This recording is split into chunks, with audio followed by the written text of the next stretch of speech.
안녕하세요. 오늘은 이 믿음의 팡세라고 하는, 사실 이 파스칼의 팡세라고 하는 책입니다. 근데 이제 여기다가 신앙에 대한 글을 많이 했기 때문에 믿음의 팡세라고 붙였습니다. 이제 손정수 씨가 옮겼고요. 이 팡세라고 하는 말은 뭐 아시겠지만 생각이라고 하는, 프랑스어로 생각이죠. 예. 그래서 이 파스칼의 믿음에 대한 그런 생각을 이렇게 피력해 놨다고 볼 수가 있습니다. 이 책에 이제 목차를 보면은요, 제1편의 정신과 문체에 관한 사상, 철학을 업신여긴다는 것은 참으로 철학하는 것이다. 철학을 업신여긴다는 것은 참으로 철학을 하는 것이다. 라고 하는 그런 얘기를 합니다. 두 번째는 마지막 기도를 듣는 것과 같은 태도로 설교를 듣는 이들이 많다. 저술할 때 사람이 느끼는 최후의 일은 무엇을 최초로 놓아야 하느냐는 아는 것이다. 시인이지만 참답지 못한 그런 인간, 좋은 말을 이야기하는 사람, 이렇게 됐고요. 이 편에는 신을 떠난 인간의 비참, 학문을 너무 깊이 파고 들어가는 이들의 반대하여 글을 쓰는 것, 데카르트에 대해서요. 인간이 그 사상에 지배되는 것처럼 불행한 일이 또 어디 있을까? 프리니우스에 대해서, 우리 본성은 운동에 있다. 완전한 휴식은 죽음이다. 끝이라고 하는 것이죠. 공토, 연애의 원인과 결과, 클레오파트라에 대한 그런 글을 쓰고 있습니다. 제3편에는 내기의 필요성, 신을 구하게끔 하기 위한 편지, 이 무한한 공간과 영원한 침묵이 나를 공포에 떨게 한다. 무신론 자들의 항의, 그러나 우리에게 아무런 빛도 없다. 그들의 사물을 보았으나 그 원인을 못 봤다라고 하는 걸로 쓰고요. 4편에는 신앙의 수단, 사람은 제각기 신을 만든다. 미신, 사욕, 불안, 악념, 나쁜 공포, 심정, 본능, 원리, 이런 것들을 통해서 사람들이 신을 만들어낸다는 것이죠. 제5편은 법률과 현실의 이유, 저 이는 내 사람의 종을 데리고 왔다. 나란 무엇인가 라고 하는 그에 대해서 이렇게 단편적인 글을, 사고적인 글을 쓰고 있습니다. 제6편의 철학자들, 사고는 인간의 이대성을 형성한다. 회화, 위대한 말, 나는 종교를 부정한다. 회화, 피로니즘은 종교를 도와준다. 제7편의 도덕과 교회, 금수에 굴복하여 그들은 숭배하게 된 인간의 비열하며, 생각하는 지체가 가득한 신체를 상상해보라. 선과 악이라는 말의 의미. 이걸 단편적인 글들로 이렇게 쭉 써놨어요. 그건 이제 책을 읽어보시면서 도움이 될 겁니다. 제8편의 기독교의 기초, 제9편은 영속성, 모순, 종교의 무한한 지혜의 어리석음, 유대인의 순진성, 10편, 10편에는 표징, 매혹, 깊은 자미로다, 표징, 검순이라는 용어의 대장부, 우리가 약한 까닭으로 표정을 바꾼다. 맴은 신비적이라고 나는 말하지 않는다. 구약성서는 부호이다. 11편 예언, 이방인에게 조롱당한 유대민족, 박해된 기독교도, 예언과 그 성취, 예수 그리스도의 이전의 것과 이후의 것. 케잘 외에 우리에게는 왕이 없다. 12편 예수 그리스도의 증거, 복음서의 외견상 불리치, 유대인이 아니면 기독교 등 어느 한쪽이 악인이 아니다, 안 된다.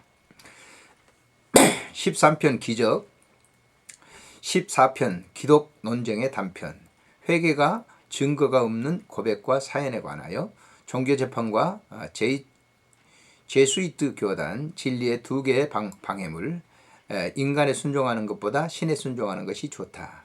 파스칼의 생애에 대해서 맨 끝 뒷부분에 소개를 하고 있습니다. 이 책은 이제 단편적인 그런 것들 내용들이 이렇게 소개되고 있기 때문에요. 그거는 그때 읽어보시는 게 좋겠고요. 이 파스칼의 팡세의 이 근본 정신에 대해서 잠시 이제 말씀을 드리려고 합니다.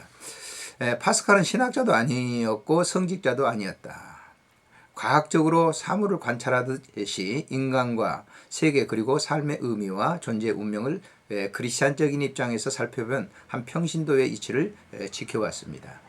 대부분 성직자나 신학자는 교회로부터 밖으로 나섭니다. 교리를 진리보다 앞세우며 교회의 권위를 위한 나머지 교회 주의에 빠지는 경우가 많습니다. 그러나 파스칼은 인간을 인간대로 보고 있습니다. 그 인간의 본질과 한계를 숨김없이 관찰한 뒤 그 인간이 어떻게 되어야 하는가를 우리에게 가르쳐 줍니다. 인간의 문제는 만인의 것입니다. 그 모든 인간의 과제를 신앙적인 입장에서 풀어주므로 우리는 파스칼과 같이 인간의 현관에 서지 않을 수 없습니다. 그 뒤에 신앙의 방을 찾아들거나 거부하는 것은 각자의 자유일 수도 있습니다. 파스칼은 과학자다운 인식론을 존중합니다. 그 자신이 비교할 바 없이 우수한 과학자였기 때문입니다. 그러나 그런 과학적이며 합리적인 인식에는 한계가 있음을 잘 알고 있었습니다. 그 한계를 극복하는 것이 신앙적인 인식이 가능함을 보여주고 있습니다. 그 가능성을 고의적으로 거부하지 않는다면 우리는 파스칼이 가르쳐주는 참의 길을 따르지 않을 수 없어지게 됩니다. 파스칼은 자연세계의 질서를 누구보다도 잘 알고 있었습니다. 그 점에서는 데카르트보다도 앞서 있었을 것입니다. 그러나 그는 자연 질서를 가능케 하며 그 내적 의의를 부여하는 은총의 사실과 질서를 몸소 느끼면서 살아왔습니다. 그것은 조물주 및 창조주라는 신학적 개념이 아니라 그 자신의 신앙적 체험에서 얻어지는 삶의 내용이었던 것입니다. 물론 이 은총의 질서는 신의 존재를 전제로 삼고 있습니다. 그렇다고 해서 파스칼은 신의 존재를 철학적으로 증명하는 것 같은 우를 범하지 않습니다. 그는 담담하게 신이 없다고 생각하면서 사는 사람들은 사리에 맞지 않으며 공허한 인생을 살게 된다고 말하고 있습니다. 또 신을 계속해서 탐구하기만 하는 철학적 인간은 인생을 방황으로 보내는 불행한 처사라고 이제 사역자들을 지적하고 있습니다.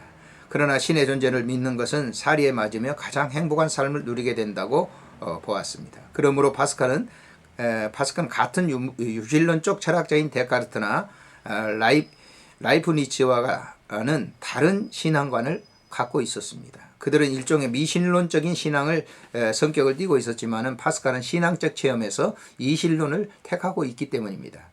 그렇다고 해서 파스칼은 아우구스티누스 같은 의지적 내면의 갈등을 느끼지 않았으며 토마스 아퀴나스 같이 이성적 추구에도 모든 것을 일임하지도 않았습니다. 어디까지나 인간적인 삶의 현실에서 그 신앙적인 해결을 모색해 나갑니다. 파스칼은 인간의 문제를 논하면서 인간의 비참을 깊이 취급하고 있습니다. 그 비참은 인간의 정신적 본질이며 인간의 한계를 넘어 수없는 관문이 되기 때문입니다. 비참을 안다는 것은 인간의 위대함입니다. 그러나 그 비참을 극복하는 것은 신앙적인 것입니다. 아우구스틴 같으면 그 비참은 최악의 관념으로 취급될 것이죠. 키엘고르의 개고르에 이르면 그것은 불안이나 절망의 내용으로 풀이되어 있죠. 그러나 이 모든 인간의 한계와 신앙의 초월을 뜻하는 인간의 전제 조건이면은 틀림이 없습니다. 만일 우리들 가운데 인간의 비참과 한계를 인정치 않는 사람이 있다면 그는 파스칼이나 기독교와 무관한 삶을 살 수 있을 것입니다. 그러나 파스칼은 그런 사람은 어리석은 삶에 빠져 있다고 이렇게 지적을 합니다. 인간을 생각하는 갈대라고 한다면 그 인간적인 한계를 자각치 않을 수 없습니다. 파스칼은 역사의 정의를 문제에 대해서도 언급하고 있습니다. 역시 역사적인 것은 한계와 그 극복을 원하고 있는 것이며 우리가 생명을 걸고 지키려는 정의가 어떤 것인가 함도 뜻깊이 암시해주고 있습니다. 역사가들 자신의 정의가 어떤 자신이 파스칼의 유명한 클레오파트라의 코를 자주 인용하고 있는데 그것은 역사의 논리나 이론적 근거가 얼마나 현실에 어긋나고 있으며 그 판단이 얼마나 제한적인가를 잘 보여주기 있기 때문입니다. 사실 역사를 움직이면 우연성과 높은 차원에서 보는 섭리성을 알고 이해하게 된다면 인간들이 땅 위에서 저지르는 일들이 얼마나 왜소한 것들인가를 탄식하지 않을 수 없다. 이렇게 지적합니다. 파스칼이 말하는 정의의 문제도 그렇습니다. 그는 강저편에 있다는 표현을 쓰고 있는 파스칼은 인간들이 소중히 여기는 정의의 관념은 극히 상대적이며 인간들이 만들어 놓은 속절없는 요청에 지나지 않는다고 지적을 합니다. 모든 정의의 관념은 워싱턴과 모스크바에 따라 달라지며 서울과 평양에 의해서 바뀔 수 있는 것들입니다. 왜 파스칼은 이런 문제들을 취급하고 있는가? 인간의 성실함과 겸손을 갖고 인간의 능력의 한계를 찾게 되면 그것이 인간으로 하여금 참 인간의 신인으로 돌아갈 수 있는 길을 열어주기 때문이다.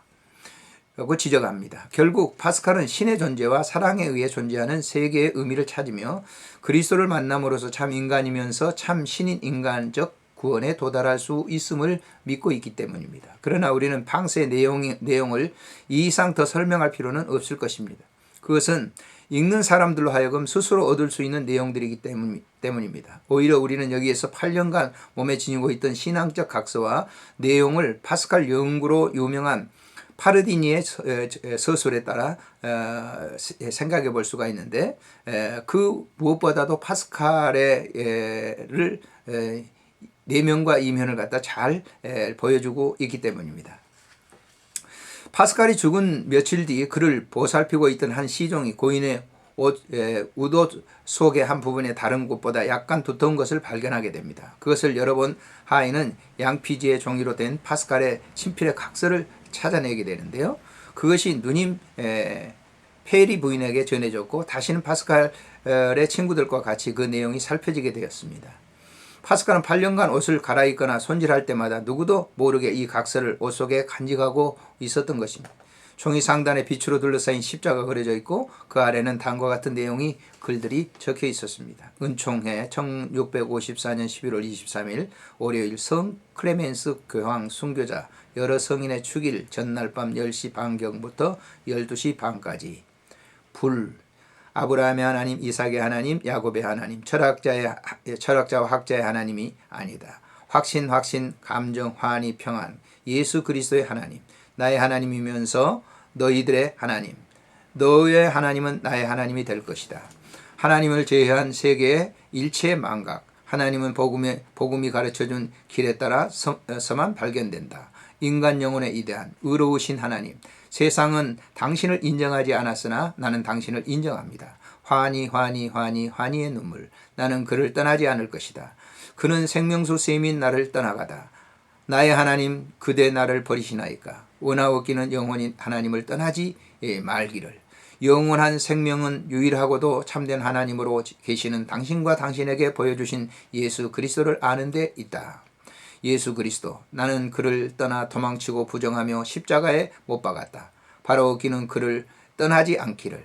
그는 복음이 가르쳐준 길에 따라서만 보존된다. 완전하고 열렬한 단념, 예수 그리스도와 나의 영적 지도, 사제의 완전한 복종, 속세의 고뇌의 하루 때문에 영원히 환희 속에 있다.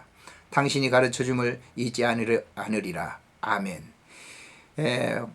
과르디니는 이 각서의 내용을 파스칼이 2시간 동안 체험한 영적인 기록일 것으로 보고 있습니다. 불이라고 하는 것은 많은 성도들이 경험한 성령의 불의 체험일 것이라고 말합니다. 그리고 우리는 이 각서의 내용이 그대로 파스칼의 의도했던 팡세 전체 사상을 요약한 것이라고 볼 수 있습니다. 자기의 생각하는 이 글들 속에 조금 전에 그가 각서, 그가 이제 죽음을 얼마 남겨놔두지 않냐고 써놨던 이 각서 속에 다 포함되어 있습니다. 그래서 이 파스칼의 이 팡세는 정말 그 기독교인들에게 있어서는 가장 소중하고 귀한 책이라고 말씀을 드릴 수가 있습니다. 이 책에서 한 구절마다 생각을 하면서 읽어야 될 그런 그 파스칼의 교훈서라고 이렇게 부를 수 있습니다. 기독교인들에게 그리고 성직자들에게 있어서는